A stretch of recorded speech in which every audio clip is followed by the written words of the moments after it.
Quem tem o exemplar da Bíblia, por gentileza, levante. Este livro que transforma a vida do ser humano. Localize a carta aos Hebreus, capítulo de número 12. Nós vamos ler apenas 2 versículos, sendo o primeiro e o versículo de número 2. Enquanto você busca o texto para a nossa leitura, eu glorifico muito a Deus pela oportunidade de estar cultuando junto com os irmãos, podendo sentir a presença do Espírito Santo, que é uma verdade em nosso meio. Estar nessa casa é uma honra, é um privilégio. Voltar aqui, de fato, é satisfatório. Já tivemos algumas reuniões, alguns encontros aqui, quando coordenava o MADES Regional Boa Vista, e voltar aqui hoje na gestão do pastor Natanael Silva, um amigo, um irmão, alguém a quem eu tenho admiração, respeito e também dívida de gratidão, porque através de sua vida Deus já me abençoou muito. Obrigado, tá? Obrigado. Saudando o Senhor, quero saudar todos os obreiros, todos os amigos, irmãos dessa casa. Prazer rever Samuel Bonetti e a todos os demais companheiros. É o FAC ali, né? O Edson, não é, né? Parece, né? Capítulo 12, versículo 1 e versículo de número 2. Quantos encontraram? Diga cantando: eu encontrei. Perfeito. Portanto, nós também, que estamos rodeados de uma tão grande nuvem de testemunhas, deixemos todo o embaraço e o pecado que tão de perto nos rodeia e corramos com paciência a carreira que nos está proposta, olhando para Jesus, autor e consumador da fé, o qual, pelo gozo que lhe estava proposto, suportou a cruz, desprezando a afronta, e assentou-se à destra do trono de Deus. Tome o seu assento, me empresta um pouco da sua atenção. Prometo ser breve e bem objetivo naquilo que Deus tem colocado em meu coração. Para isto eu preciso da sua atenção.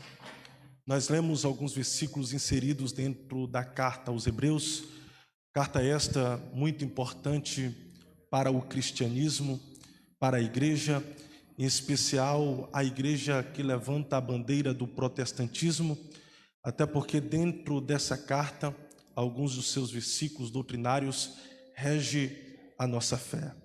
Apesar de sua grande relevância, até os dias de hoje existe uma discussão teológica para saber, de fato, quem é o autor desta tão relevante carta. Uns atribuem a autoria desta carta ao apóstolo Paulo, que escrevera aproximadamente 13 cartas no Novo Testamento, um homem versado em um poder de conhecimento admirável, aprendeu aos pés do doutor Gamaliel, que a sua história de vida, os seus ensinamentos influenciou toda a sua época. Outros atribuem a autoria desta carta ao apóstolo Apolo, que pouco nós sabemos a respeito dele. A única coisa que sabemos sobre Apolo é aquilo que o próprio Paulo testificou, dizendo que era um varão eloquente e que manejava bem as escrituras sagradas. Sim, seria interessante nós sabermos o verdadeiro autor, escritor, para darmos os devidos créditos.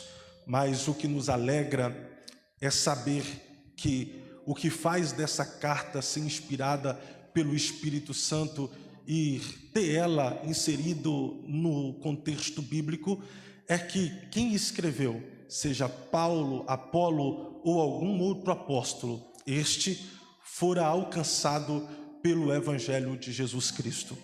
O Evangelho de Jesus é digno de toda a aceitação, até porque ele tem como autor principal o próprio Jesus, que sem endeusá-lo e sem destacar as características divinas que estava sobre ele, apenas como ser humano, Jesus fora um homem extraordinário, um homem que deixou um legado a ser seguido e inúmeros exemplos a serem imitados. Sendo assim, os relatos de Mateus, Marcos, Lucas e João os 4 evangelistas que escreveram a respeito da biografia do nosso Senhor, não deixaram esses escritos apenas para serem lidos e admirados. Sim, esses escritos chamados de evangelhos sinóticos não está inserido na Bíblia apenas para ser lido e os seus leitores ficarem boquiabertos dizendo: uau, que história fantástica, que homem incrível, que história extraordinária. Até porque esse escrito não é mais uma história fictícia inventada pela mente fértil humana. Esse escrito narra a realidade da história do Deus que se fez carne, se fez homem, para entender os homens, passar pelas mesmas dores que os homens passam, sofrer alguns sofrimentos que os homens sofrem. E ele veio como homem, sofreu como homem, sentiu dores como homem, foi abandonado, rejeitado, traído como homem, foi crucificado como homem, morreu como homem, ao 3º dia ressuscitou como Deus e está sentado à destra do Pai, intercedendo por nós. Sim, se essa história de fato é do Deus que se fez carne, os escritos deixados por esses evangelistas, eles foram deixados com a finalidade de os seus leitores, quando ler o evangelho, pudesse ir em busca de alguns objetivos. E eu quero destacar aqui rapidamente, no mínimo 3 objetivos do evangelho de Jesus Cristo. Primeiro, esses escritos foram deixados para que quando nós o lêssemos, pudéssemos seguir as pisaduras de Jesus. Você pode dizer comigo: eu devo, um pouco mais alto, eu devo seguir as pisaduras do meu mestre Jesus. Segundo objetivo do evangelho, eles foram deixados para que quando nós o lêssemos, pudéssemos imitar os exemplos deixados por Jesus. Diga comigo: eu devo imitar os exemplos deixados pelo meu mestre Jesus. Terceiro objetivo do evangelho de Jesus: esses escritos foram deixados para que pudéssemos viver a praticidade ou praticar os ensinamentos de Jesus. Diga comigo: eu devo praticar os ensinamentos do meu mestre Jesus. Porque quando nós seguirmos as suas pisaduras, imitarmos os seus exemplos e praticarmos os seus ensinamentos, nós viveremos o propósito primordial do evangelho, que é o de sermos parecidos com o Cristo do evangelho. Sim, o propósito deste evangelho é te deixar, me deixar, nos deixar parecidos com o Cristo do evangelho. Durante 3 anos e meio no colégio apostólicos, os discípulos compreenderam esta verdade. Quando se tornaram apóstolo em uma cidade por nome de Antioquia ou Antioquia, eles foram chamados de cristãos pela primeira vez. A palavra cristão em seu original quer dizer pequeno Cristo, miniatura de Cristo, ou na nossa linguagem, cristão quer dizer aquele que se assemelha a Cristo.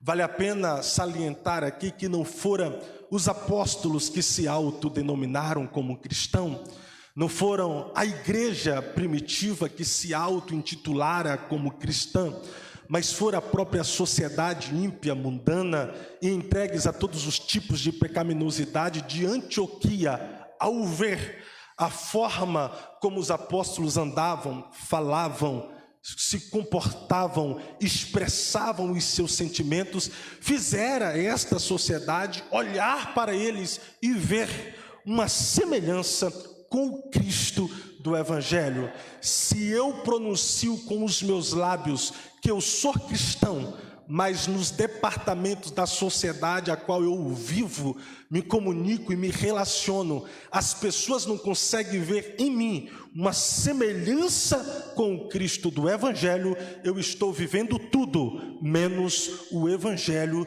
de Jesus. Porque se eu vivo, as pessoas olham para mim e veem uma semelhança com Ele, na minha forma de falar, na minha forma de olhar, na minha forma de expressar os meus sentimentos. E isso é ser cristão. Você pode dizer comigo: eu devo ser um pequeno Cristo. Aqui que entra um desafio, porque todos nós fomos chamados por Deus para viver essa vida cristã, mas ser cristão não é fácil. Ser cristão é aceitar um chamado desafiador.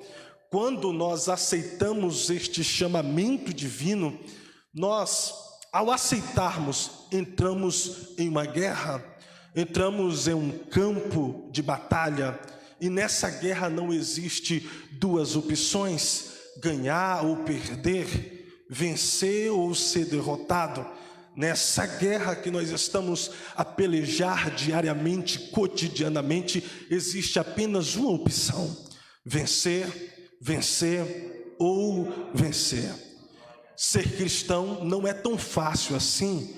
Parece ser fácil, até porque ser cristão parece que está em moda. Os artistas querem ser cristão, Wesley Moisés, as celebridades se denominam como cristãos. Porém, talvez seja fácil ser gospel, mas ser cristão não é tão fácil assim, porque ser cristão exige renúncia e exige uma guerra contra, no mínimo, 3 inimigos distintos. E essa guerra, ela acontece no campo espiritual, no campo exterior, que pode ser contemplada e vista a olhos nus, e essa guerra também ocorre na interioridade humana. Se eu fosse especificar um tema que hoje eu falaria sobre as 3 guerras do cristão. E a primeira guerra que eu quero falar, que nós estamos a guerrear pelo fato de sermos cristãos, é a guerra contra os espíritos malignos, contra Satanás, contra os demônios, contra o inferno. O apóstolo Paulo falou dessa guerra aos Efésios, no capítulo de número 6, a partir do versículo de número 10, ele diz que não temos que lutar contra carne e sangue, mas a nossa luta é contra as potestades, contra as hostes espirituais da maldade que está nas regiões celestes. Sim, é uma guerra invisível, mas o fato de ser invisível não significa que ela não seja real. Na verdade, a guerra espiritual, ela é tão real quanto as guerras físicas. Mas o grande problema é que essa guerra espiritual não pode se lutar com armas carnais. É por isso que o apóstolo Paulo, escrevendo a segunda carta aos Coríntios, no capítulo de número 10, versículo de número 4, ele diz que as armas da nossa milícia não são carnais, e sim espirituais e poderosas em Deus para desfazer, destruir, destronar as fortalezas do inimigo. Mas é uma guerra espiritual que nós temos que vencê-la, guerreá-la, batalhar todos os dias no mundo espiritual. Mas não pode ser vencido pela força física, não pode ser vencido por armamentos bélicos, não pode ser vencido por bomba nuclear. Essa guerra espiritual que nós estamos a guerrear parece ser simples, mas nós temos que vencê-la no campo da oração, no campo do clamor, no campo da súplica e do pedido de socorro a Deus para guerrear a nossa guerra espiritual. E essa guerra consiste em todos os momentos da nossa vida.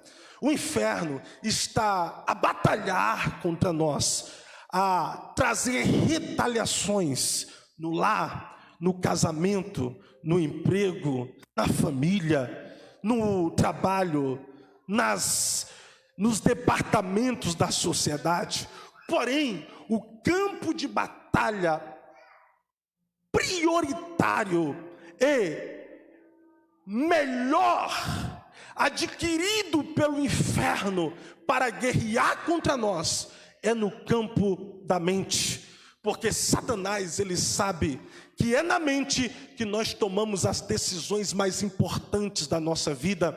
E ele sabe que se nós formos fracos na mente, nós seremos fracos na vida.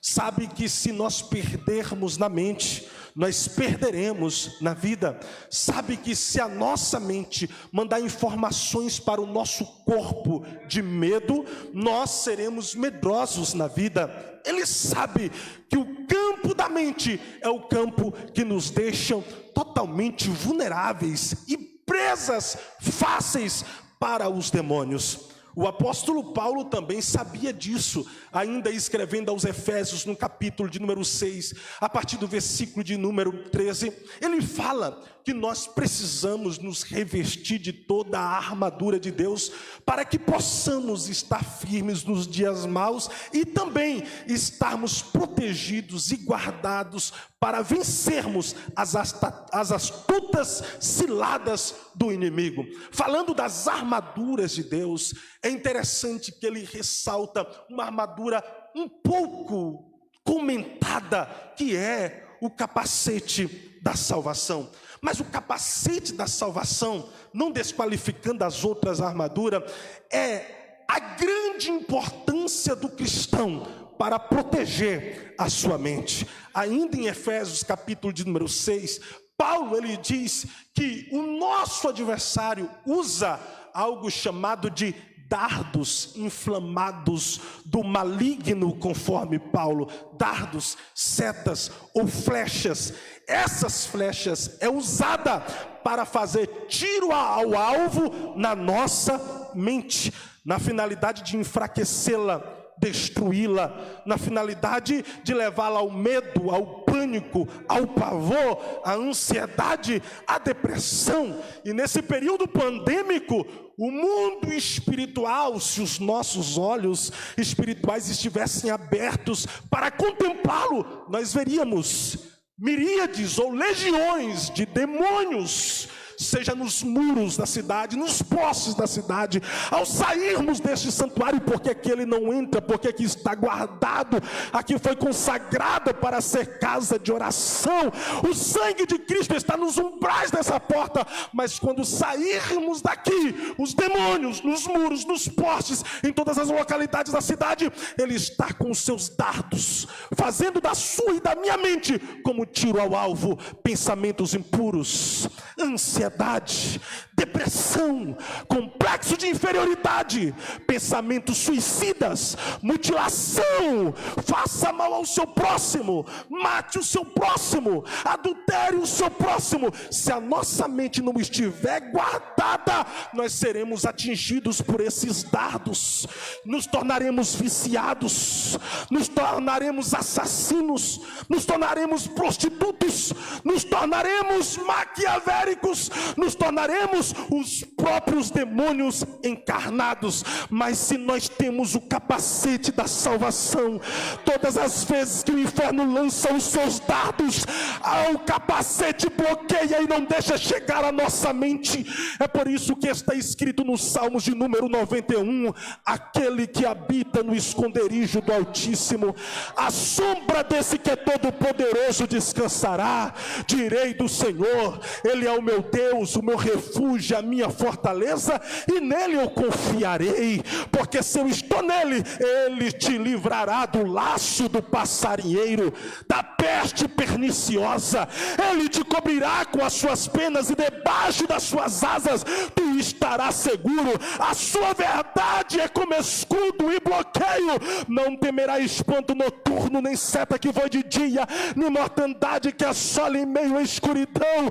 Pode vir 11.000 demônios guerrear contra você, 1.000 cairão à tua esquerda, 10.000 à tua direita, mas tu não serás atingido, porque a tua mente está guardada. Só quem tem o capacete da salvação, levante uma das suas mãos, direita, esquerda, nada contra a mão esquerda, e libera uma palavra de adoração aos céus, porque enquanto você adora a Deus, Deus envia reforço e te reveste de toda a armadura. Receba a espada, receba o escudo da fé, receba a couraça da justiça, receba o sapato do evangelho, nenhum mal te sucederá.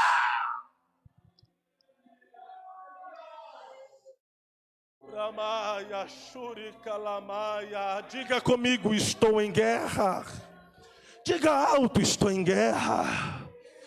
A segunda guerra que nós estamos a enfrentar é a guerra contra o sistema do mundo.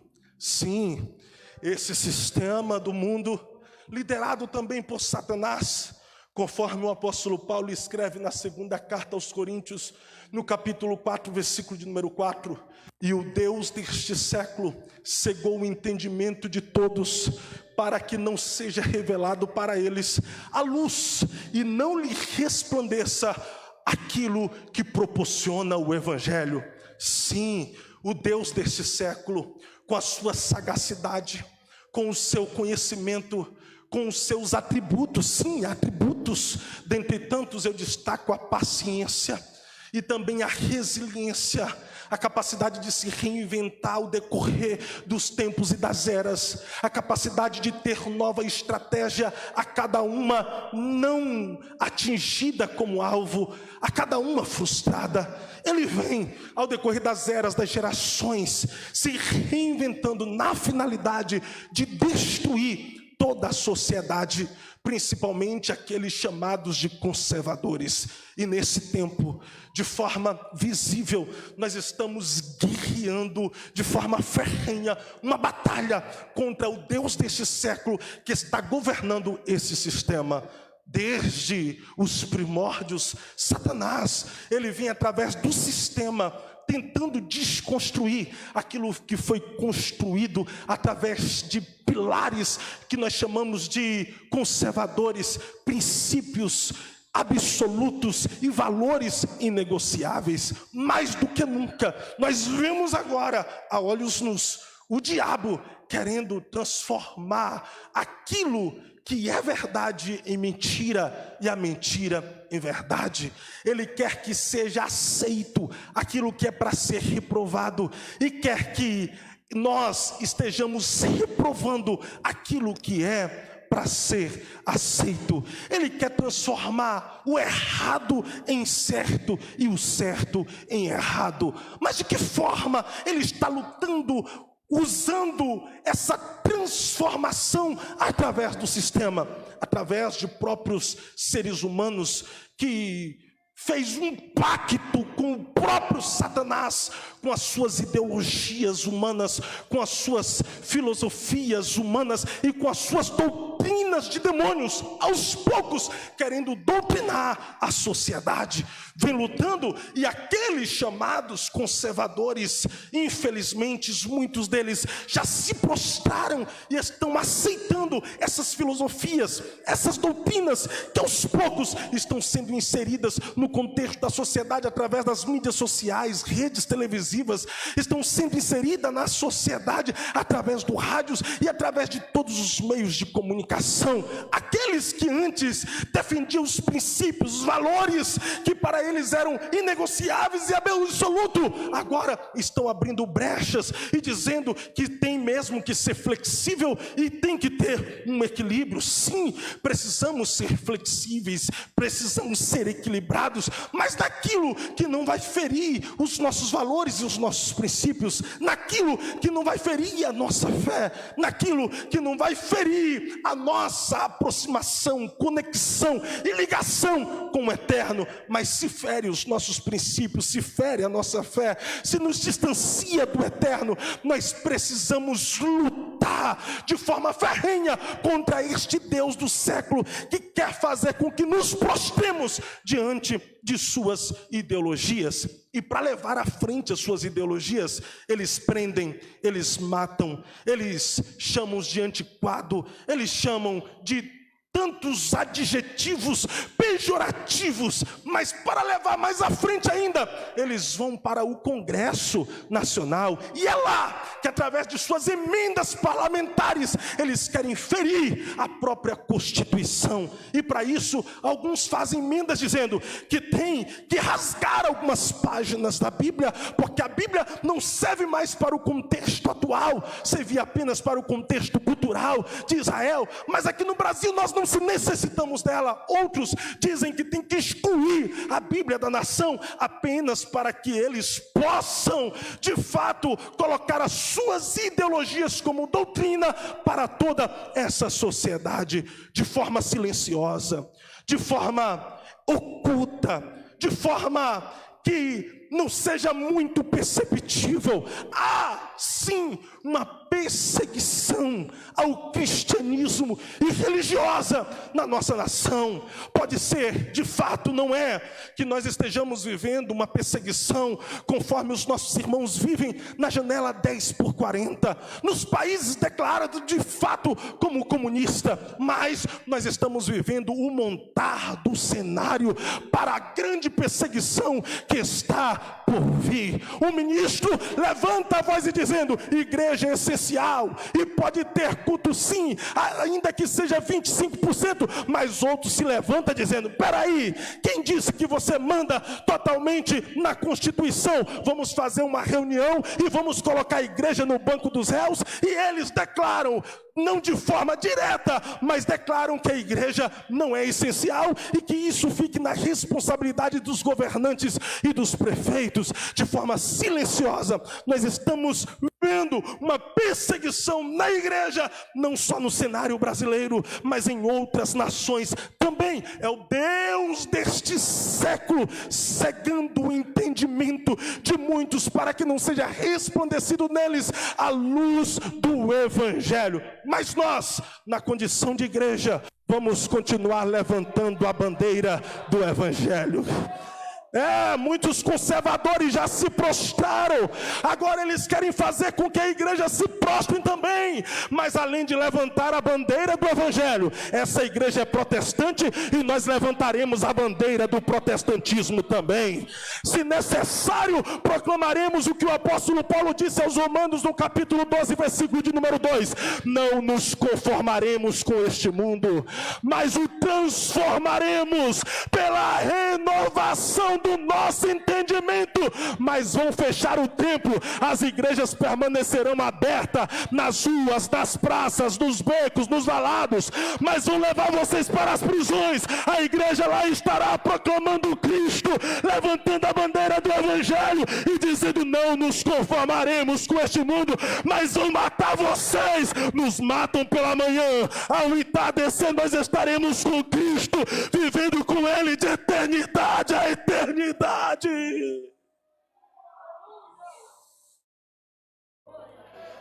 Estamos em guerra, levante a sua mão.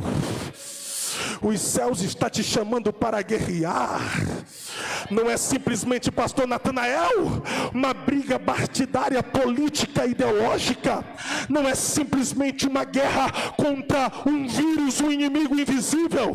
Não é simplesmente uma guerra contra uma teoria de conspiração. Não é simplesmente uma guerra de ser humano contra ser humano, de nação contra nação. É uma guerra espiritual. Quem está por trás disso tudo, do cenário que está acontecendo no mundo, é o Satanás. E as nossas armas de milícias espirituais têm que estar apontadas para o inferno.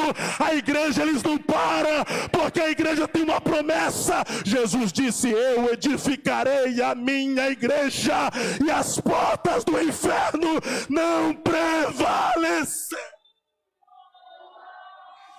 Quem é a igreja?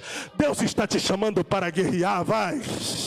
Lá fora, eles guerreiam com a força do seu braço. As nações guerreiam com os seus exércitos. As mais poderosas têm bomba nuclear. Mas a igreja guerreia através da oração e da adoração. Se tem armas, aí libera. Se tem adoração, aí libera. Se tem glórias, aí libera. Eu vou dar um minuto para você adorar, vai. Os céus estão dizendo: saca a sua espada.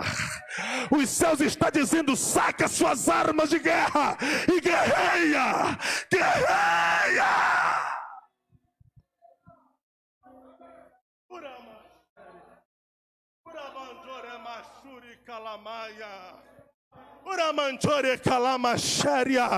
Enquanto você levanta as suas mãos, Deus envia reforço. Guerreia pela sua casa, homem de Deus. Guerreia pela sua família, mulher de Deus.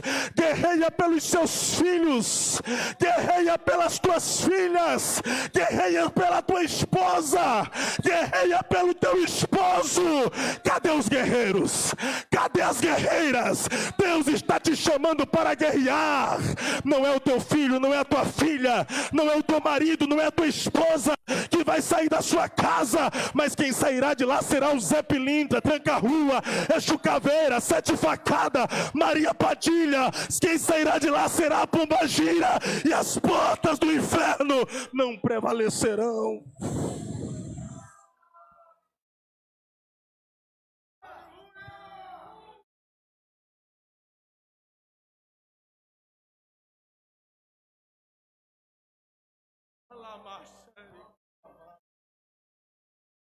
Ei, Aramai.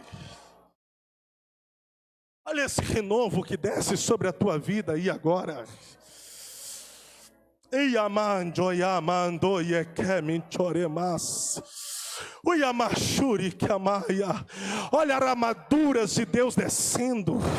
Eu vejo algumas armaduras se renovando. Eu vejo armaduras sendo restauradas. Eu estou falando com pessoas aqui que já tinham perdido as suas armas de guerras. Eu estou falando com pessoas que estavam com as suas armaduras enferrujadas. E Deus está dizendo: eu marquei essa noite para renová-las e restaurá-las. Volte para o campo de batalha e peleja.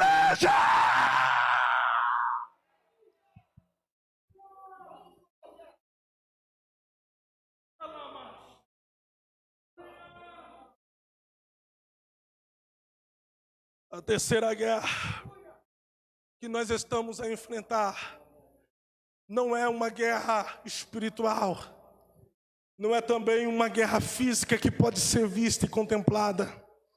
É uma guerra interior. É uma guerra interna, mas é uma batalha que precisamos batalhá-la todos os dias. E eu digo isso com muito temor e tremor diante de um Deus que é santo. Nessa guerra interior, você tem que guerrear sozinho. Nem Deus interfere nela.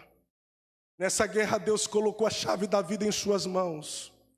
Em suas mãos Ele colocou o poder das decisões. Sim, essa guerra que eu estou falando é entre a carne e o espírito, entre o espírito e a carne. E o apóstolo Paulo, ele disse: aquele que semeia na carne colherá. O que semeia no espírito colherá. Existe uma natureza que nós herdamos pelo primeiro Adão, uma natureza caída, desobediente e pecaminosa. Alguém pode querer me refutar dizendo que esta natureza foi aniquilada por Cristo, engano seu. Essa natureza ela foi submetida pela graça de Deus, mas ainda está aí. E se você não tomar cuidado, ela pode sobressair e você fazer coisas inimagináveis. Como disse Leonardo Ravenhill, se não fosse a graça de Deus, seríamos capazes de fazer coisas piores que os nossos vizinhos. Sim, e não basta ser de monte, de oração, de jejum. Essa natureza que nós temos que dominá-la, que nós temos que controlá-la, que nós temos que submetê-la pela graça do Eterno, está em nós. E se não tomarmos cuidado, faremos coisas piores que fazíamos quando vivíamos a vida do velho homem. Mas, Fábio, eu sou do manto, sou do mistério, de oração. Subo o monte, desço o monte e ainda dou glórias a Deus. Sou do mistério. Você está dizendo que eu sou capaz de fazer coisas piores? Sim. É por isso que Martinho Lutero ele disse: eu achei que o velho homem tinha morrido afogado nas águas do batismo, mas eu descobri que o miserável sabia nadar e eu tenho que lutar contra ele todos os dias. Existe um velho homem aí que te leva a fazer coisas que o novo não deve fazer, que te leva a andar em caminhos que o novo homem não deve andar, que te leva a praticar coisas que o novo homem não deve praticar. Existe um velho homem que te leva a pensar aquilo que você não deve pensar e que te leva a fazer aquilo que você não deve fazer. E nós temos duas opções: ou lutamos contra o velho homem para deixarmos ele na sepultura, ou ele vai sobressair e vai matar o novo homem. É por isso que Paulo disse: aquele que semeia na carne colherá. A consequência é o quê? Viver uma vida de pecado e pecaminosidade. Mas quem semeia no Espírito colherá. A consequência é uma vida de santificação e uma vida de santidade. E nós estamos em guerra, porque nós estamos em um corpo humano, em uma carne que veio dessa terra, logo é atraída pelas coisas dessa terra. Parece até que estamos em desvantagem. A moradia do Espírito que nos dá vida não é aqui, é no céu. Então ele está longe de sua pátria, logo a carne aqui se torna mais forte, porque é atraída por aquilo que ela vê e proporciona prazer. Ela deseja, ela quer. Na verdade, a carne não gosta de cultuar, a carne não gosta de orar, a carne não gosta de jejum, a carne não gosta de consagração. Você acha que em tempos de pandemia a sua carne queria estar aqui? Não, a sua carne queria estar em casa, acomodada no sofá. A sua carne queria estar assistindo novela, a sua carne queria estar vendo todos os seriados da Netflix, Amazon Filmes. A sua carne queria ver todas as notificações das redes sociais, queria ver direct de Instagram, TikTok, queria ver YouTube. A sua carne queria tudo que proporciona prazer, ainda que esses prazer custe a sua comunhão com Deus. Mas é o teu espírito que te trouxe para cá dizendo: nós estamos em desvantagem, vamos lá para a igreja sentir um pouco do céu. É o teu espírito que gosta de orar, gosta de consagrar, gosta de Deus, quer o céu, almeja o céu, deseja o céu. E nessa guerra é você que escolhe semear na carne ou semear no espírito. E há quem diz por aí que os demônios se alimentam dos nossos pecados, mas uma igreja militante está disposta a fazer os demônios jejuar, porque viveremos uma vida de santificação, uma vida de santidade, uma vida de santificação, uma vida de santidade. Quem vem comigo na adoração? Quem está nessa guerra comigo? Guerreia aí, vá. Abre a sua boca e libera uma palavra de louvor, de adoração. Guerreia, guerreia, porque enquanto você guerreia, Deus te faz sentir um pouquinho da habitação do teu espírito. Enquanto você guerreia, Deus desce os céus aqui na terra, ou leva a igreja até o céu e nos faz sentir um pouco da sua graça, presença.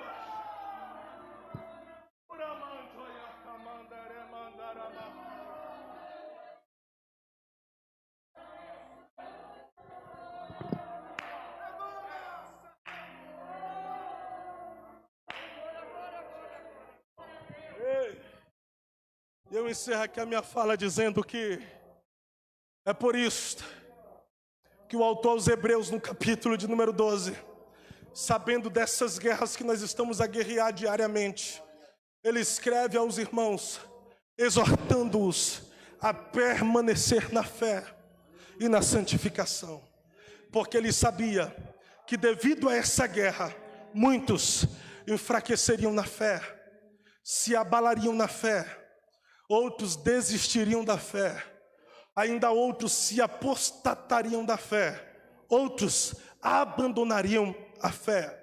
O propósito do capítulo 12 é incentivar os irmãos a permanecerem na fé, independente das situações ou circunstâncias. Se o autor aos Hebreus estivesse pregando aqui para nós, ele estaria dizendo para alguém: está fraco. Na vida cristã você estará sujeito a viver momentos de fraqueza, mas mesmo fraco, permaneça na fé. Caiu, permaneça na fé naquele que tem o poder para te levantar. Está desanimado? Permaneça na fé. Está desmotivado? Permaneça na fé. Está com medo? Permaneça na fé.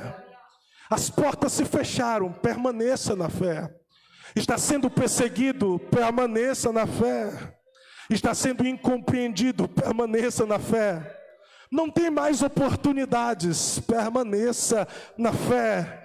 Não são as circunstâncias que devem mudar a fé de vocês, mas é vocês, pela fé que lhes foi dada, que tem o poder para mudar todas e quaisquer circunstâncias. Eu gostei dessa, eu vou de novo. Não são as circunstâncias que devem ter o poder para mudar a tua fé, mas é a fé que Deus te deu, que tem poder para mudar todas e quaisquer circunstâncias. Mas, ô Fábio, estamos em um tempo pandêmico. Como permanecer na fé? Alguns entes queridos se foram, amigos se foram, pessoas próximas se foram. Como permanecer na fé? Eu estou sem emprego, as portas do comércio se fecharam, estamos vivendo um momento de pânico, pavor, medo e de incerteza sobre o futuro. Permanecer na fé, entendendo o tempo. Se nós não estamos vivendo aquilo que Jesus disse em seu sermão profético, no capítulo 24, versículos 6 e 7, conforme Mateus, anunciando o princípio das dores.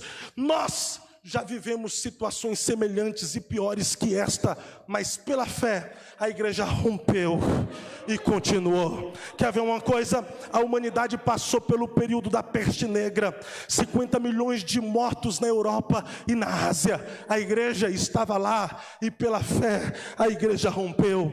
A humanidade passou pelo período da cólera, são mais de centenas de milhares de mortos ao redor do mundo, mas a igreja estava lá, porém ela rompeu. A humanidade passou pelo período da tuberculose, 1 bilhão de mortos, a igreja estava lá e pela fé ela rompeu. A humanidade passou pelo período da varíola, 300 milhões de mortos, a igreja estava lá e pela fé ela rompeu. A humanidade passou pelo período da tifo, 3 milhões de mortos na Europa Oriental e na Rússia, a igreja estava lá e pela fé ela rompeu. A humanidade passou e passa pelo período da AIDS, 22 milhões de mortos desde 1981, a igreja estava lá, permanece e continua rompendo pela fé.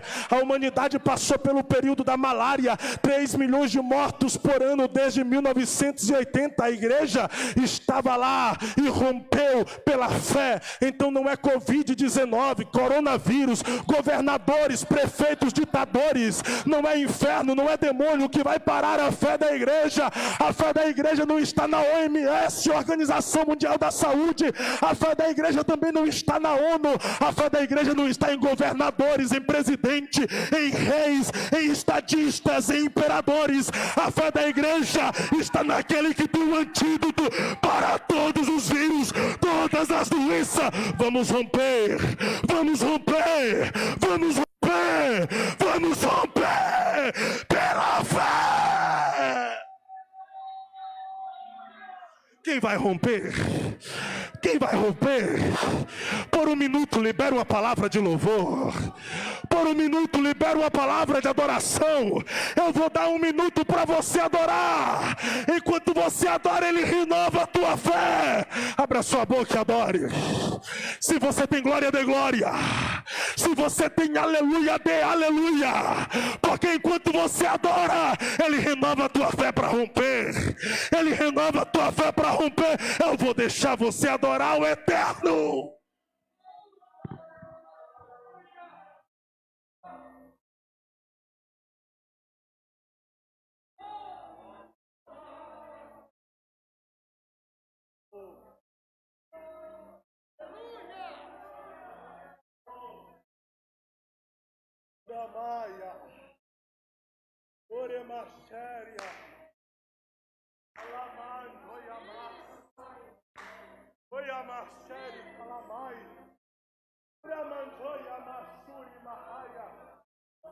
É por isso que o salmista ele disse: elevo os meus olhos para os homens, para o presidente, para o país que está encontrando um antídoto da vacina que tem 100% de eficácia. Não, para os montes.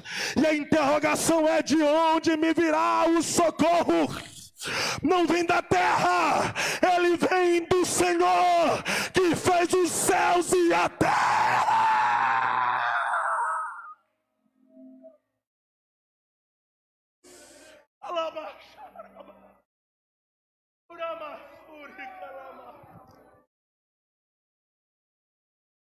Oh, glória! Esteja em pé, porque o seu socorro vem do Senhor. O seu socorro está no Senhor. O nosso socorro está absolutamente nele. A guerra é ferrenha, mas com a graça do Eterno iremos vencer. A guerra é ferrenha, mas pelo céu vai valer a pena guerrear. E daqui a pouco estaremos em um abrir e fechar dos olhos, encontrando com Ele nas nuvens. Chore as últimas lágrimas nesse mundo de horror. Sofra os últimos medos neste mundo de horror. Sofra as últimas decepções, angústia, dores da perda neste mundo de horror. Porque daqui a pouco nós chegaremos lá. E está escrito que dos nossos olhos todas as lágrimas Jesus enxugará. Ele enxugará. Uramashuri kalamanjoramahaya. Você pode fechar os teus olhos, levantar uma das suas mãos e liberar uma palavra de louvor ao Eterno aí agora. Faça isso. Diga glórias a Deus. Glórias àquele que guerreia as minhas guerras. Glória àqueles que pelejam as minhas pelejas. Glórias àquele que vence as minhas batalhas. E isso libera uma palavra de louvor ao Eterno. Porque enquanto você adora Ele, Ele te reveste, Ele te enche, Ele te restaura, Ele te renova. Isso, levante as suas mãos, levante assim as suas mãos, levanta e diga assim comigo: Deus, diga mais alto: Deus, eu entendi. Diga: eu entendi que eu estou em guerra e eu, Deus, não consigo vencer essas guerras sozinho. É por isto que eu te peço, dizendo-te: eu preciso do Espírito Santo em forma de revestimento de poder.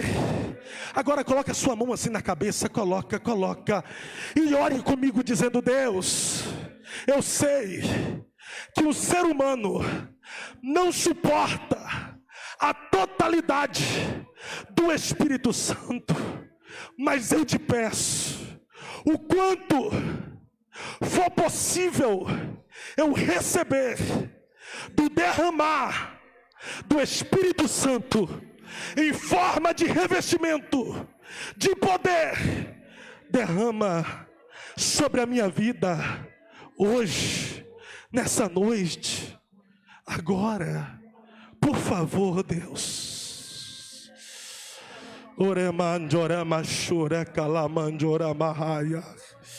Receba esse revestimento aí. Receba esse abraço do Espírito. Pode orar em línguas. Receba a renovação dos dons espirituais. Seja renovado. Demônios, seja restaurado. Seja revestido pelo poder, pela graça, pela glória. Majestade, não há